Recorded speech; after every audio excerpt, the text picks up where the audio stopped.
Big Boss season 7 weekend episode. Lalettan ice പോലെ തണുത്ത് നിന്ന ഒരു വീക്കെൻഡ് എപ്പിസോഡാണ് ഇന്നലത്തെ അത്ര ഫയർ ആയിരുന്നില്ല ഇന്ന് ലാലേട്ടൻ.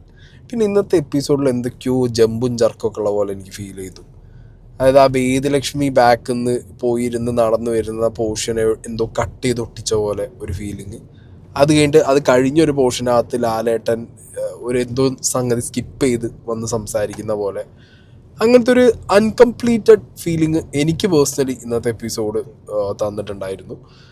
ആൻഡ് ഇന്നത്തെ എപ്പിസോഡിൻ്റെ തുടക്കം തന്നെ ഈ വൈൽഡ് കാർഡ് വേഴ്സസ് ഹൗസ് ഈ ഒരു സാധനത്തിൻ്റെ ഡെഫിനേഷൻ കൊണ്ടുവരാനും ആൻഡ് ഇനി മുതൽ അങ്ങോട്ട് നോട്ട് എനിമോർ വൈൽഡ് കാർഡ്സ് അല്ല നിങ്ങൾ ഇനി മുതൽ നിങ്ങളും ആ വീടിൻ്റെ ഭാഗമാണെന്നുള്ള സംഗതികൾ അവരെ പറഞ്ഞ് മനസ്സിലാക്കാനും അവരുടെ തലയിൽ ബോധിപ്പിക്കാനും അങ്ങനത്തെ ഒരു സ്കീം പരിപാടിയാണ് ഇന്ന് മൊത്തത്തിൽ ഇതിൻ്റെ തുടക്കത്തിൽ ഉണ്ടായിരുന്നത്.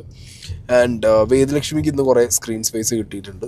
ആൻഡ് ഈ സ്ക്രീൻ സ്പേസ് കുറച്ച് കൂടിയത് കൊണ്ടാണ് തോന്നുന്നു 36 ആ ബാക്ക് പോയിരുന്ന് വന്നൊരു ആക്ട് അതൊരു ഇൻകംപ്ലീറ്റ് സാധനമാണ്. അത് എങ്ങനെയാണെന്നുള്ളത് എനിക്ക് കൂടുതൽ അറിയാൻ താല്പര്യമുണ്ട്. ബട്ട് അൺഫോർച്ചുനേറ്റ്ലി നമുക്ക് അതിൻ്റെ ഡീറ്റെയിൽസ് കിട്ടാനുള്ള വഴിയൊന്നും ഞാൻ കാണുന്നില്ല.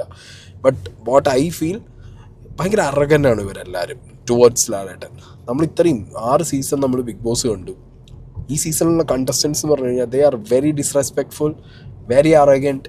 ലാലേട്ടൻ എന്ന് പറഞ്ഞ മനുഷ്യനെ ലിറ്ററലി വെറി കോമാളിയാക്കിയിട്ടാണ് ട്രീറ്റ് ചെയ്യുന്നത്. ഇന്ന് നിവിൻ അവിടെ ഇരുന്നിട്ട് ലാലേട്ടൻ നിന്നപ്പോൾ ഭക്ഷണം കഴിക്കുക. ഒരു മനുഷ്യന് ഒരു ഷോ ചെയ്യാൻ വേണ്ടിയിട്ട് ഇത്രയും ദൂരം അയാളുടെ തിരക്കുകളെല്ലാം ഉള്ള സമയത്തും ഈ ഷോനോടുള്ളൊരു കമ്മിറ്റ്മെൻറ്റ് കാരണമാണ്. It's his job. ഒരു മനുഷ്യൻ വന്നിട്ട് നമുക്ക് ലിറ്ററലി നമ്മളെ മെൻറ്ററാണ് ബിഗ് ബോസിനകത്ത് ലാലേട്ടൻ എന്ന് പറഞ്ഞ മനുഷ്യൻ. ഈ മനുഷ്യനുള്ളപ്പോൾ അവിടെ ഇരുന്നിട്ട് ആ മനുഷ്യൻ നിൽക്കുമ്പോൾ ഭക്ഷണം കഴിക്കുക എന്ന് പറഞ്ഞു കഴിഞ്ഞാൽ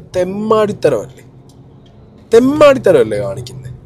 അങ്ങനെ ഒരു സൈഡിലത് ലാലേട്ടൻ്റെ എപ്പിസോഡിൽ വാക്കൗട്ട് ചെയ്യുക. എനിക്ക് തോന്നുന്നത് ആ പോർഷൻ പുറത്ത് കാണിച്ചിരുന്നെങ്കിൽ ഒരു പക്ഷേ വേദലക്ഷ്മിക്ക് ഇരട്ടിപ്പണി പ്രേക്ഷകരുടെ കയ്യിൽ കിട്ടും എന്നുള്ളത് അറിഞ്ഞുകൊണ്ടായിരിക്കണം ഐ തിങ്ക് അവിടെ ആ പോർഷൻ കട്ട് ചെയ്ത്. അവിടെ ഒരു നോർമൽ ഒരു ആഡ് റൺ ചെയ്യുന്ന ഒരു ആഡ് ബ്രേക്ക് അല്ല അത്. ഓക്കെ, അവിടെ ബിഗ് ബോസിൻ്റെ ലോഗോ വെച്ചിട്ടൊരു ആഡ് ബ്രേക്ക് ഞാൻ പോയി വരാമെന്ന് പറഞ്ഞ ലാലേട്ടൻ പോയി വന്ന പോർഷനൊന്നും ആയിട്ട് എനിക്ക് തോന്നിയില്ല. അങ്ങനെ ഞാൻ കണ്ടില്ല. ഞാൻ ജിയോ സ്റ്റാറിലാണ് കണ്ടത്. ജിയോ സ്റ്റാറിൽ അങ്ങനെയല്ല, ടി വിയിൽ ഇനി എങ്ങനെയാണെന്ന് എനിക്ക് അറിയില്ല. അവിടെ ഒരു പോർഷനകത്ത് ഇനിയിപ്പോൾ അങ്ങനെ ആണെങ്കിൽ തന്നെ അവിടെ എന്താ നടന്നേ, ലാലേട്ടൻ പോയി വരുന്ന ആ ഒരു ഗ്യാപ്പിനകത്ത് അവിടെ എന്ത് സംസാരിച്ച് എന്തുകൊണ്ട് മാറി നിന്നു, ഈ പറഞ്ഞ മസ്താനീനെ അല്ലെങ്കിൽ ആ വെസൽ അവർ ക്ലീൻ ആക്കാത്തതിൻ്റെ ഒരു എക്സ്പ്ലനേഷൻ കൊടുക്കാതിരുന്നതോ, അതോ ഇനി അവരെ മാത്രം വീക്കെൻഡ് എപ്പിസോഡിൽ ടാർഗറ്റ് ചെയ്യണു എന്നുള്ള സംസാരം നടന്നോ, അതിനെക്കുറിച്ചൊന്നും ഒരു ക്ലാരിറ്റി ഇല്ല. മസ്താനീനെ താങ്ങാൻ വേണ്ടിയിട്ട് വേദലക്ഷ്മി വരുള്ളൂ. അക്ബർ നീച്ചെന്ന് പറഞ്ഞ കാര്യം കറക്റ്റ് അല്ലേ? ഇവിടെ ഗ്രൂപ്പില്ല എന്ന് പറഞ്ഞിട്ട് മസ്താനിൻ്റെ നയല് പോലെ വേദലക്ഷ്മി, അവരെ ചുറ്റിപ്പറ്റി ഉപഗ്രഹങ്ങളെ പോലെ ബാക്കി വയൽക്കാടുകൾ, ഇതല്ലേ സംഭവിക്കുന്നത് അവിടെ. കറക്റ്റാണ് കാര്യങ്ങൾ. ഓക്കെ, അപ്പോൾ അതിൻ്റെ ഒരു ക്ലാരിറ്റി കിട്ടാത്തത് എനിക്ക് ഭയങ്കര ഒരു അനോയിങ് ആയിട്ട് ഇപ്പോഴും ഈ ഒരു എപ്പിസോഡ് കഴിഞ്ഞിട്ട് നിൽക്കുകയാണ്. അത് കഴിഞ്ഞ ശേഷം എഗെയിൻ നമുക്ക് തുടക്കം മുതൽ നോക്കിക്കഴിഞ്ഞ് കഴിഞ്ഞാൽ ഇവിടെ അക്ബറിനെ കുറിച്ചിട്ട് വേദലക്ഷ്മി പറഞ്ഞ കുറച്ച് കാര്യങ്ങളുണ്ട്. പാട്ട് പാടുന്ന വായ കൊണ്ടാണോ ഇങ്ങനെ സംസാരിക്കുന്നതെന്നൊക്കെ. അക്ബർ കുറേ സോർട്ടഡ് ആയിട്ടുണ്ട്, കുറേ ക്ലീൻ ആയിട്ട് സോർട്ടഡ് ആയിട്ട് ഇപ്പം ആ കൂട്ടത്തിലുള്ളതിൽ തന്നെ കുറച്ച് മെച്ചെന്ന് പറയുന്നൊരു ഗെയിമർ ഈ അക്ബറാണ്. മനസ്സിലായോ? അപ്പോൾ ആ അക്ബറിനെ വീണ്ടും പണ്ടത്തെ കാര്യങ്ങൾ വെച്ച് ഓഡിറ്റ് ചെയ്തിട്ട് വേദലക്ഷ്മി സംസാരിച്ച പോലെയാണ് എനിക്ക് പേഴ്സണലി വേദലക്ഷ്മീൻ്റെ കേസിൽ ഫീൽ ആയിട്ടുള്ളത്. എന്തോ ബിഗ് ബോസിൻ്റെ ഒരു അമ്മായി കളിക്കാൻ വന്ന പോലെയാണ് എനിക്ക് വരെ തോന്നുന്നത്. അതിന് നല്ല രീതിയിലുള്ള താങ്ങൽ ടീമിൻ്റെ ഭാഗത്തുനിന്ന് അവർക്ക് കിട്ടുന്നുണ്ടോ എന്നുള്ളൊരു സംശയം എനിക്കുണ്ട്. ഞാൻ സത്യസന്ധമായിട്ട് പറയുകയാണ്, അവർക്കൊരു എക്സ്ട്രാ ഒരു അപ്പർ ഹാൻഡ് ഈ മസ്താനിക്കും വേദലക്ഷ്മിക്കും എൻറ്റയർ ഒരു എന്തോ അവർക്കൊരു ധൈര്യമുള്ള പോലെ അങ്ങനത്തെ ഒരു ഫീൽ എനിക്ക് ഇതിനകത്ത് കിട്ടി. അത് കഴിഞ്ഞതിന് ശേഷം ഇന്ന് നമ്മളുടെ ആ ഒരു എൻറ്റയർ സിനാരിയോ വെച്ച് നോക്കുന്ന സമയത്ത് ഈ മസ്താനി വന്ന് പുറത്തുനിന്ന് പറഞ്ഞ കാര്യങ്ങളിൽ സംസാരിച്ച കുറേ കാര്യങ്ങൾ അത് കുറച്ച് ലൈറ്റായിട്ട് ഹാൻഡിൽ ചെയ്ത പോലെ എനിക്ക് തോന്നി. ഓക്കെ, 2 ആഴ്ച മസ്താനിക്ക് എന്ത് കൊടുത്തു, മറ്റേ സംഗതി കൊടുത്തു, ഏത് ഈ പറഞ്ഞ നോമിനേഷൻ സാധനം കൊടുത്തെങ്കിലും അതൊരു ഇനഫ് സാധനമായിട്ട് അതായത് മസ്താനിക്ക് ഇതുകൊണ്ടൊന്നും മനസ്സിലാവില്ല. ഓക്കെ, മസ്താനി ഇതൊന്നും നിർത്താനും പോകുന്നില്ല. മസ്താനിക്ക് ഇപ്പോൾ സത്യം പറഞ്ഞു കഴിഞ്ഞാൽ കിട്ടിയതെന്താ, ലാലേട്ടൻ വന്ന് കാര്യമായിട്ടൊന്നും പറഞ്ഞിട്ടില്ല, എനിക്ക് ഇനി എന്ത് വേണമെങ്കിലും എന്ത് ചെയ്യാം, ഇവിടെ പറഞ്ഞിട്ട് പോവാം എന്നുള്ളൊരു സെറ്റപ്പിൽ ഈ സംഗതി കിട്ടിയ പോലെയാണ് എനിക്ക് പേഴ്സണലി തോന്നിയിട്ടുള്ളത്. ഓക്കെ, കാരണം മസ്താനി ഉപയോഗിക്കുന്ന bad words and bad languages Lalettan 2 എടുത്ത് ചുമ്മാ പറഞ്ഞു. പക്ഷെ അതൊരു വളരെ കാര്യമായിട്ട് കൃത്യമായിട്ടൊന്നും അത് അഡ്രസ്സ് ചെയ്തില്ല. അതൊരു ഇപ്പം അപ്പാനി ഇന്നലെ ബാഡ് വേർഡ് ഉപയോഗിച്ചു എന്ന് പറഞ്ഞിട്ട് മസ്താനി അവിടെ കടന്നിട്ട് ഭയങ്കര ചാടിക്കളിയായിരുന്നു. ഇംഗ്ലീഷിലാണെങ്കിൽ പോലും മസ്താനി അതിനകത്ത് നിന്ന് പറഞ്ഞ റെനയോട് പറഞ്ഞ ബാഡ് വേർഡ്സും കാണിച്ച ആംഗ്യമൊക്കെ അതെന്തുകൊണ്ടാണ് ഇപ്പം അപ്പാനിക്കൊരു നീതിയും മസ്താനിക്കൊരു നീതി എന്ന് പറയാൻ പറ്റില്ലല്ലോ. പറയാൻ പറ്റൂ? എന്നാൽ അപ്പാനി പുറത്ത് പോയ സമയത്തും ലാലേട്ടനടക്കം എല്ലാവരും പറഞ്ഞാൽ അപ്പാനി ഉപയോഗിച്ച ലാംഗ്വേജ് അതാണ് അവിടെ ഷോക്കേസ് ചെയ്തത്. അപ്പാനി ഉപയോഗിച്ച ലാംഗ്വേജ്, അപ്പാനി പോയ സമയത്ത് അതിൻ്റെ ക്രെഡിറ്റ് അടിച്ച് മാറ്റാൻ വേണ്ടിയിട്ട് അതിനെ ഉള്ളിൽ കടന്നിട്ട് ഈ മസ്താനി കിടന്ന് ചാടി കളിച്ചിരുന്നു. എന്നെ തെറി വിളിച്ചതുകൊണ്ട് എന്നുള്ളത്. അപ്പം ബിന്നി അത് കറക്റ്റായിട്ട് ചൂണ്ടിക്കാണിച്ചിട്ടുണ്ട്. അതായത് നിന്നെ തെറി വിളിച്ചുകൊണ്ടൊന്നുമല്ല, അടുത്ത ആഴ്ച വേണം നീയും വേണേ പോവാം. അപ്പം ആ പറഞ്ഞ മസ്താനി ഇപ്പം കിടന്ന് ഈ പറഞ്ഞ ബാഡ് വേർഡ്സ് ഉപയോഗിച്ചതിനെ കുറിച്ചൊരു കാര്യമായിട്ട് ഒരു സംഗതിയും അവിടെ വലിയ രീതിയിൽ പറയാതിരുന്നതൊക്കെ കുറച്ചും കൂടി എടുത്ത് പറയേണ്ട കാര്യങ്ങളായിരുന്നു. അതൊന്നും പറയാതെ പോയതിൽ എനിക്ക് പേഴ്സണലി ഭയങ്കര ഒരു താല്പര്യക്കേടുണ്ട്. ഓക്കെ, അത് പറയണം, പറയാതിരുന്നിട്ടൊന്നും കാര്യമില്ല, അത് ശരിക്കും പറയേണ്ട കാര്യങ്ങളായിരുന്നു. പിന്നെ വന്നൊരു കാര്യം എന്ന് വെച്ച് കഴിഞ്ഞാൽ എഗെയിൻ കുറച്ച് അനുമോൾക്ക് എന്തോ ഒരു ഇന്ന് ഫസ്റ്റ് എപ്പിസോഡിൽ കിട്ടിയൊരു അടി കൊണ്ടായിരിക്കണം തോന്നുന്നു അനുമോൾക്ക് സെക്കൻഡ് എപ്പിസോഡ് ആയപ്പോഴത്തേക്ക് ഭയങ്കര മ്ലാനതയായിരുന്നു ഉണ്ടായിരുന്നത്. ഓക്കെ, പിന്നെ അതിനുശേഷം ഈ ഡ്രസ്സിൻ്റെ കാര്യം ചോദിച്ചിട്ടുണ്ട്. വേദലക്ഷ്മി കാണിച്ച ആ ഒരു പരിപാടി, വേദലക്ഷ്മിക്ക് ഓക്കെ ഞാൻ പറഞ്ഞല്ലോ അവിടെ അതിൻ്റെ മുകളിൽ ഡ്രസ്സ് വെക്കുന്നത് അത് ആരാണെങ്കിലും ചൂണ്ടിക്കാണിക്കേണ്ട ഒരു കാര്യമാണ്. പക്ഷേ ഞാൻ പറഞ്ഞല്ലോ ഒരു അറഗൻസിൻ്റെ ഫേസ് അവിടെ വേദലക്ഷ്മിക്ക് ഉണ്ട്. ഓക്കെ, ആൻഡ് ജിഷിന് ഒരു ക്ലാരിറ്റി കൊടുക്കാൻ പറ്റിയില്ല. ജിഷിൻ ആസ് എ ക്യാപ്റ്റൻ ബാക്കിയുള്ളവരുടെ അടുത്ത് കൺവേ ചെയ്യാൻ എന്ത് ചെയ്തു, ഇത് പറ്റിയില്ല. പറ്റാത്തത് കൊണ്ട് തന്നെ അവിടെ അതിനൊരു ക്ലാരിറ്റി ഇല്ലായ്മ വന്നു. എഗെയിൻ ഞാൻ പറഞ്ഞു ഇന്നലെ അനുമോളുടെ ഇഷ്യൂ അഡ്രസ്സ് ചെയ്ത സമയത്ത് ലാലേട്ടൻ ഫയറായി കണ്ടപ്പോൾ നമ്മൾ കുറച്ച് സാറ്റിസ്ഫൈഡ് ആയി. പിന്നെ ഞാൻ എപ്പിസോഡൊക്കെ കഴിഞ്ഞ് റിവ്യൂ ഒക്കെ കഴിഞ്ഞതിന് ശേഷം ഇരുന്ന് ചിന്തിക്കുമ്പോഴാണ് ഞാൻ ആലോചിക്കുന്നത് അനുമോക്ക് എന്തു പോയി. സനേൻ്റെ സ്റ്റോറി പറഞ്ഞ് എങ്ങനെയാണോ അനിയമിതു നിന്നേ ഇല്ല ലാലേട്ട തലയ്ക്ക് ഇവിടെ തന്നെ വെടികൊണ്ടേ. അനിയമിതു ഒന്നും ഉണക്കാതെ എവിടെയും സമ്മതിച്ചിട്ടില്ല ആ സീസണിൽ, മനസ്സിലായോ? ലാലേട്ടനോടും പറഞ്ഞില്ല, സമ്മതിച്ചിട്ടില്ല. സെയിം അനുമോളും സമ്മതിച്ചിട്ടില്ല. അനുമോളും കണ്ടത് കണ്ടു, അങ്ങനെ തന്നെ ഞാൻ ഇങ്ങനെ തന്നെ എന്ന് പറഞ്ഞ ബാലാവണി കളിച്ച് നിൽക്കുകയാണ്. അപ്പോൾ ലാലേട്ടൻ ഇങ്ങനെ ആലോചിക്കും ഞാൻ എന്താ പൊട്ടനാണ് ഇത്രയും പറഞ്ഞിട്ട്. ലാലേട്ടൻ സത്യം പറഞ്ഞാൽ ഞാൻ എന്താ പൊട്ടനാടാ. കാരണം ലാലേട്ടൻ അവർ പറഞ്ഞു കൊടുത്ത സ്ക്രിപ്റ്റ് കഴിഞ്ഞു. കാരണം ഇവർ സമ്മതിക്കാതെ ഇപ്പോൾ സ്ക്രിപ്റ്റ് പോയി. പിന്നെ അത് മാത്രമല്ല ഇവിടെ വേറൊരു കാര്യം സംഭവിച്ചതുണ്ട്. ഈ ഒരു സംഗതിയിൽ ശരിക്കും വിക്ടിമായിട്ടുള്ളത് ആരാ? നമ്മുടെ ഗിസയിലും ആര്യനുമാണ്. ഇപ്പം അവർ ബാക്കിയുള്ളവരുടെ ഡ്രസ്സ് ഇളക്കേണ്ട അവസ്ഥ, അതെന്ത് പരിപാടി? അതൊക്കെ ഇന്നലെ ഞാൻ ഇത് കഴിഞ്ഞിട്ടാണ് ഞാൻ ചിന്തിച്ച് ഞാൻ ആലോചിച്ച് നോക്കുന്നത് ഇതെന്താ അങ്ങനെ എന്നുള്ളത്. എഗെയിൻ ഇന്നും ആ ഡ്രസ്സിൻ്റെ കേസ് വളരെ ലൈറ്റായിട്ടാണ് എടുത്തിട്ടുള്ളത്, മനസ്സിലായില്ലേ? വേദലക്ഷ്മീൻ്റെ അറഗൻസും വളരെ ലൈറ്റായിട്ട് എടുത്തു. ആര്യം കാണിച്ച അറഗൻസും ഒരാളുടെ ഡ്രസ്സ് എടുത്ത് മോളിക്ക് വലിച്ചെറിഞ്ഞത് അതും വളരെ ലൈറ്റായിട്ട് കുറച്ച് ലൈക്ക് ഒരു തഴുകലോട് കൂടി അങ്ങോട്ട് കൊടുത്ത് വിട്ട പോലെയാണ് എനിക്ക് പേഴ്സണലി ആ ഒരു സാധനം ഹാൻഡിൽ ചെയ്ത രീതി എനിക്ക് തോന്നിയിട്ടുണ്ടായിരുന്നത്. പിന്നെ എഗെയിൻ ഇവൻ്റെ ക്യാപ്റ്റൻസീനെ കുറിച്ച് ഇതിന് മുമ്പ് ബാക്കിയുള്ളവരുടെ ക്യാപ്റ്റൻസീനെ കുറിച്ച് പറയുന്ന സമയത്ത് എന്തൊക്കെയായിരുന്നു വീട്ടുകാരും ഈവൻ ലാലേട്ടനാണെങ്കിലും പറഞ്ഞത്. വൺ ഓഫ് ദ വേഴ്സ്റ്റ് ക്യാപ്റ്റൻസിയാണ് നിവിൻ ചെയ്തു വെച്ചത്.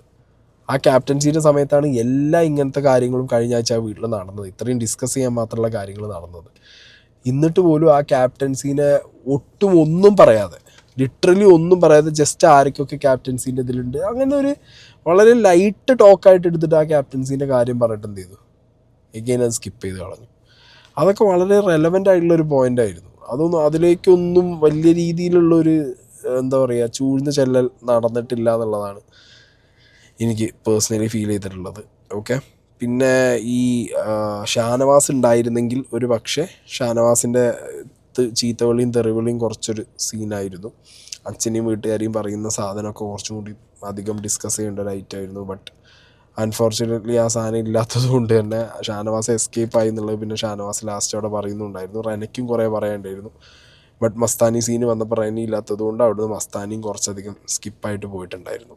ഓക്കെ, അപ്പോൾ ഇങ്ങനെ ഒരു മൊത്തത്തിൽ ടോട്ടൽ നമ്മൾ നോക്കിക്കഴിഞ്ഞ് കഴിഞ്ഞാൽ ഒട്ടും ഞാൻ പറഞ്ഞല്ലോ എനിക്ക് ഭയങ്കര തണുത്തുറഞ്ഞൊരു ഐസ് പോലത്തെ ഒരു സാധനമാണ് എനിക്കിത് പേഴ്സണലി ഫീൽ ആയത്. പിന്നെ മസ്താനിക്ക് ഏകദേശം കാര്യങ്ങൾ മനസ്സിലായി. ആ വീട്ടിലുള്ള എല്ലാവരും മസ്താനിക്ക് ഓപ്പോസിറ്റാണ്. ഓക്കെ, അവരെല്ലാവരും പരാതിപ്പെട്ടിയിൽ എഴുതിയിട്ടതും മസ്താനിൻ്റെ പരാതി ആയതുകൊണ്ട് മസ്താനിക്ക് അത് ഭയങ്കര സന്തോഷമാവും. ഇനിയിപ്പോൾ ഓഹോ അപ്പോൾ എല്ലാവർക്കും എന്നെക്കൊണ്ട് പ്രശ്നമുണ്ട്, ഇപ്പം ഞാൻ ഇനി ഒരു കൂടുതൽ പ്രശ്നക്കാരിയാവാം എന്നുള്ള സ്കീമിലേക്ക് മസ്താനി മാറാനുള്ളൊരു ചാൻസും ഉണ്ട്. ആൻഡ് അത് മാത്രമല്ല അനുമോളുടെ ഏക ഫ്രണ്ട് മസ്താനി എന്നുള്ള രീതിക്കും കാര്യങ്ങൾ മാറും തോന്നുന്നു. ഓക്കെ. ആൻഡ് വേറൊരു ഇമ്പോർട്ടൻറ്റ് കാര്യം പറയാം, ഈ ഗിസൈലിനെ പ്ലാസ്റ്റിക് എന്ന് അനുമോള് പറഞ്ഞു. അതായത് ഗിസൈലിൻ്റെ ഇംപ്ലാൻസിനെ കുറിച്ചോ അല്ലെങ്കിൽ അവർ ബോഡിക്ക് വന്നൊരു ട്രാൻസ്ഫോർമേഷനെ കുറിച്ചിട്ടോ ആണ് പറയുന്നത്. ഞാൻ ആലോചിക്കുന്നത് ഇത്രയും ഒരു എന്താ പറയുക ഇമ്പോർട്ടൻ്റ് ആയിട്ടുള്ളൊരു കോണ്ടൻ്റാണത് അല്ലേ. അനുമോള് പറഞ്ഞു കൊടുത്തതാണെങ്കിലും മസ്താനി നിന്ന് ബ്ലണ്ടായിട്ട് വിളിച്ചു പറയാം. അനുമോളിൻ്റെ ചെവി പറഞ്ഞു, ഞാനത് വിളിച്ചു പറഞ്ഞു. അത് ചെവി പറഞ്ഞ അനുമോൾ അത് ഇവള് കേൾക്കാൻ വേണ്ടി മാത്രം അല്ലെങ്കിൽ ഇവളോട് മാത്രം പറഞ്ഞൊരു കാര്യമാണ്. അത് മസ്താനി നീച്ചെന്നിട്ട് പറയാ കൂളായിട്ട് ലാലേട്ടൻ്റെ മുന്നിൽ. ഇവള് പറഞ്ഞപ്പോൾ ഞാൻ പ്ലാസ്റ്റിക് ഞാൻ വിളിച്ചു പറഞ്ഞു. അപ്പം ഗിസയിലും അനുമോളോട് നീ എന്നോട് നേരിട്ട് പറഞ്ഞാൽ പോരെ, നീ എന്തിനാ പിന്നെ കൂടി പറയുന്നത്. അവിടെയും രക്ഷപ്പെട്ടത് മസ്താനിയല്ലേ. ഇപ്പം എന്നോടൊരാൾ ചെവിയിലൊരു കാര്യം പറഞ്ഞു, ഞാനെന്തിനാ അത് പബ്ലിക്കായിട്ട് വിളിച്ചു പറയേണ്ട ആവശ്യമുള്ളത്? ഞാനത് എന്നോട് പറഞ്ഞ ആളോട് ചെയ്യുന്ന ചതിയാണ്. ഞാൻ അയാൾ കുറ്റം പറഞ്ഞത് ആരാണോ അയാൾ കേക്ക് ഈ കാര്യം വിളിച്ചു പറയുമ്പോൾ അയാൾക്കും അത് പ്രശ്നമാണ്. അപ്പം ഞാനാണ് ഈ പറഞ്ഞ ആളേക്കാൾ കൂടുതൽ വലിയ കുറ്റം ചെയ്യുന്നത് വിളിച്ചു പറഞ്ഞ ഞാനായിരിക്കും. അപ്പം അങ്ങനെയുള്ളൊരു സമയത്ത് ഈ പ്ലാസ്റ്റിക് എന്നുള്ള വിളിയൊക്കെ അത് അത്ര രസമായിട്ട് നിങ്ങൾക്ക് തോന്നുന്നുണ്ടോ? ഒരാളെ ബോഡി ഷെയ്മിങ് തന്നെയല്ലേ അത്. അങ്ങനെ പക്ക ബോഡി ഷെയ്മിങ്ങിൻ്റെ കാര്യം വളരെ ലൈറ്റായിട്ട് ഇങ്ങനെ ഒരു സ്മോൾ തിങ് ആയിട്ടാണോ ഇതിനകത്ത്? അതൊന്നും ആരും അഡ്രസ്സ് ചെയ്യേണ്ട വിഷയമൊന്നും അല്ലേ? എനിക്ക് മനസ്സിലാവുന്നില്ല. ഇത്ര ലൈറ്റായിട്ട് എടുക്കേണ്ട ഒരു കേസാണ് അതെന്നൊന്നും എനിക്ക് തോന്നുന്നില്ല. പക്ഷെ അതൊക്കെ വളരെ എന്താ പറയുക ചെറിയൊരു മാർജിനിൽ വളരെ ചെറുതായിട്ട് എടുത്തിട്ട് പോയിട്ടുള്ള ഒരു അവസ്ഥ പോലെ തോന്നുന്നു. ആൻഡ് ഇന്നത്തെ മൊത്തം എൻറ്റയർ ഈ ഒരു വീക്കെൻഡ് എപ്പിസോഡിൻ്റെ ഒരു സിനാരിയോ ഞാൻ പറയാം. O'Neill getting A bigger screen space, Vedalakshmi is getting A bigger screen space, Akbar obviously getting A screen space, Anumol. ഇങ്ങനെ കുറച്ച് ആളുകൾക്ക് മാത്രം സ്ക്രീൻ സ്പേസ് കിട്ടി ഒതുങ്ങിപ്പോയൊരു എപ്പിസോഡാണ്. മനസ്സിലായോ? And this is why Sharath പോയത് ഒനീൽ നിന്നതും, because is getting screen space. സംസാരിച്ച് അവിടെ കാര്യങ്ങൾ ഒനീലാണ് പ്രസൻറ്റ് ചെയ്യുന്ന പല കാര്യങ്ങളും. ഈ എപ്പിസോഡിൽ എത്ര പേര് മിണ്ടി, നിങ്ങളെ നോക്ക്, എത്ര പേർക്ക് മിണ്ടി, എത്ര പേർക്ക് മിണ്ടാൻ പറ്റിയ അവിടെ? അധികം ആരും സംസാരിച്ചിട്ടില്ല. ഇവർ മാത്രം കുറച്ച് ആളുകൾ സംസാരിച്ചിട്ടുള്ള ഒരു എപ്പിസോഡിലേക്കാണ് കാര്യങ്ങൾ പോയത്. പിന്നെ അതിനുശേഷം ഈ എവിക്ഷൻ പ്രൊസീജിയറിൻ്റെ പരിപാടി എനിക്ക് ഈ ആഴ്ചയിൽ പാളിയെന്നാണ് തോന്നുന്നത്. ഇന്നലെ അടിപൊളിയായിരുന്നു, പക്ഷേ ഈ സൺഡേ എപ്പിസോഡിൽ പാളി. കാരണം നീച്ച് നിന്നപ്പോൾ തന്നെ ലാലേട്ടൻ പറഞ്ഞതിൽ നിന്ന് തന്നെ ഏകദേശം ശൈത്യയ്ക്ക് കൺഫേംഡ് ആണ്. ശൈത്യ നീച്ച് പോകുമ്പോൾ തന്നെ കൈ കൊടുത്ത് പോകുന്നുണ്ട്. മനസ്സിലായോ? അത് ഏകദേശം ഒരു ഹിൻഡ് പോലെ കിട്ടിയ പോലെ എനിക്ക് തോന്നിയത്. Anumol was dam confident. 100 അല്ല 1000 അല്ല 10,000 വട്ടം കോൺഫിഡൻ്റ് ആണ് അനുമോളല്ല പോണേ, ശൈത്യാണ് പോണേ എന്നുള്ളത്. അതാ നീച്ച് എന്നിട്ട് ഒരു ഒട്ടുക്കത്തെ നാടകം. ഓ ഗോഡ്, ശൈത്യം പോകാൻ നേരത്ത് ഓ ഗോഡ് എന്നൊക്കെ. അനുമോളമൊക്കെ കൊടൂര നാടകം വേറെ. അങ്ങനെ ഇന്നത്തെ എപ്പിസോഡ് ഞാൻ പറഞ്ഞു, ഒരു തണുത്തുറഞ്ഞ എപ്പിസോഡ്. ശൈത്യം പോകാന്നുള്ളത് ഇന്നലെ അറിഞ്ഞിട്ടുണ്ട്. പിന്നെ ഞാൻ സാധാരണ ഇവിടെ വന്ന് അങ്ങനെ വിളിച്ച് പറയാത്തതുകൊണ്ട് ഇന്നലെ ഞാനൊന്നും പറഞ്ഞില്ല. എല്ലാ ചാനലിലും അത് വിളിച്ച് പറഞ്ഞിട്ടുണ്ടായിരുന്നു ശൈത്യമാണ് പോകുന്നതെന്നുള്ളത്. So that's most expected one.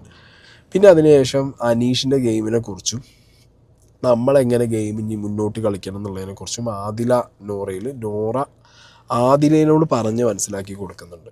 And നോറോ wants to play like Anish കളിക്കുന്ന പോലെ ഒറ്റയ്ക്ക് ഒരു ഗ്രൂപ്പിലും പെടാതെ ഒറ്റയ്ക്ക് കളിക്കണം എന്നുള്ള ഒരു താല്പര്യം നോറ ആദിലയോട് വെക്കുന്നുണ്ട്. സോ അതൊരു സ്പാർക്കാണ്. അതൊരു എന്താ പറയുക, ഞാൻ ഇതിനു മുമ്പ് സംസാരിച്ചല്ലോ, ഇവർക്ക് രണ്ടുപേരും തമ്മിലുള്ളൊരു ഫൈറ്റ് അല്ലെങ്കിൽ രണ്ടുപേരും തമ്മിലുള്ളൊരു ഒരു സാധനം ഓപ്പോസിറ്റ് വരുന്നൊരു സാധനത്തിൻ്റെ ബിൽഡപ്പ് എന്താണെങ്കിലും വരും. അതിൻ്റെ ഒരു സ്റ്റാർട്ടിങ് ആണോ ഇത് എന്നുള്ളത് എനിക്കറിയില്ല. മേ ബി അങ്ങനെ ആയിരിക്കാം. കാരണം ആദില കുറച്ച് എന്താ പറയുക സെൻറ്റിമെൻ്റൽ സോഫ്റ്റ് കോർണർ ഫേസ് കുറച്ച് ആളുകളോടൊക്കെ കാണിക്കുന്നൊരു വ്യക്തിയാണ്.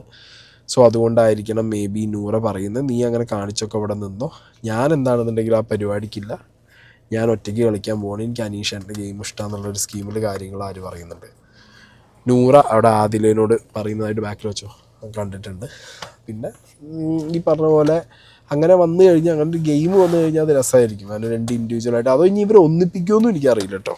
ഇവരെ ഒന്നിപ്പിക്കുക എന്ന് പറഞ്ഞു കഴിഞ്ഞാൽ അതൊരു നല്ല കാര്യമാണ് ആക്ച്വലി. ഈ രണ്ടുപേര് നിൽക്കുമ്പോൾ അതിനൊരു വോട്ട് ബാങ്ക് സീനൊക്കെ അതിനകത്ത് വരും. മനസ്സിലായില്ലേ? രണ്ടുപേരും കൂടെ ഒന്നായി കഴിഞ്ഞാൽ അതിന് വലിയ സീൻ ഉണ്ടെന്ന് തോന്നുന്നില്ല. അതാണ് ഇനിയിപ്പോൾ കമ്മിങ് ഡേയ്സിൽ എന്ത് സംഭവിക്കുമെന്ന് നോക്കാം. വലിയ എന്തൊക്കെയോ സംഭവങ്ങൾ വരാൻ പോകുന്നുണ്ടെന്നുള്ളത് ലാലേട്ടൻ നമുക്ക് ഒരു ഹിൻറ്റ് തന്നിട്ടാണ് പോയിട്ടുള്ളത്.